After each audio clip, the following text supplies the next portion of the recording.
بسم الله الرحمن الرحيم والفجر وليال عشر والشفع والوتر والليل إذا يسر هل في ذلك قسم لذي حجر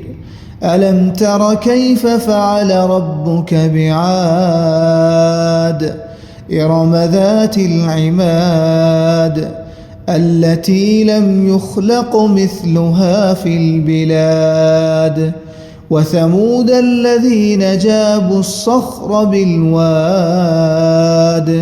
وفرعون ذي الأوتاد الذين طغوا في البلاد فأكثروا فيها الفساد فصب عليهم ربك سوط عذاب إن ربك لبالمرصاد فأما الإنسان إذا ما ابتلاه ربه فأكرمه ونعمه فيقول ربي أكرمن وأما إذا ما ابتلاه فقدر عليه رزقه فيقول ربي أهانن كلا بل لا تكرمون اليتيم ولا تحاضون على طعام المسكين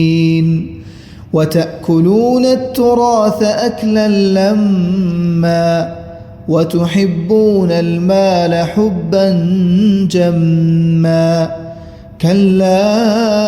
إذا دكت الأرض دكا دكا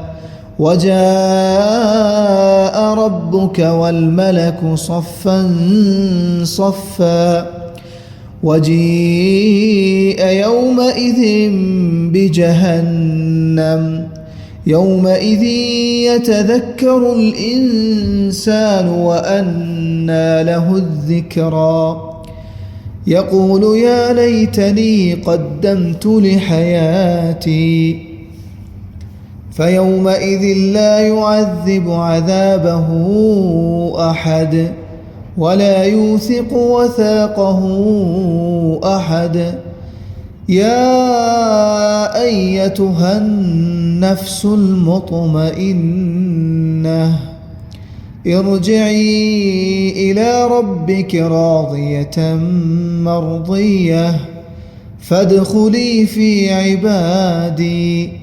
وادخلي جنتي.